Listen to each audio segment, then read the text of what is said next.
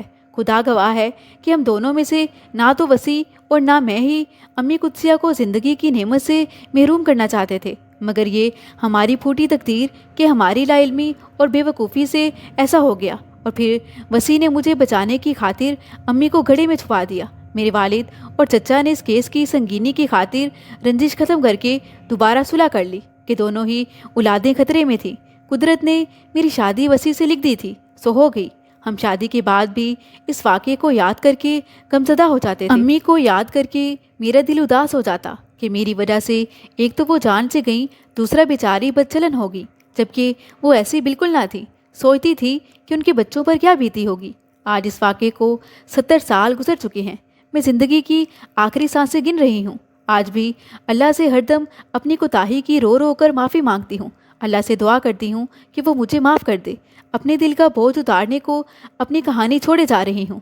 پوتی کو تاکید کر دی ہے کہ میرے مرنے کے بعد ہی اس لفافے کو کھولنا۔ آج میرے دادا وفات پا چکے ہیں اور دادی بھی اس دنیا سے رخصت ہو چکی ہیں، لیکن ان کی یہ کہانی محبت کی کوئی کومل کہانی نہیں ہے، بلکہ ایک خوفناک یادگار کہانی ہے جس کو ان کے جانے کے بعد جس نے بھی پڑھا ہوگا ششدر رہ گیا ہوگا۔ اللہ پاک سے دعا ہے کہ وہ میرے دادا دادی کی بخشش فرمائے۔ مزید دلچسپ سچی کہانیوں کے لیے چینل کو سبسکرائب کریں۔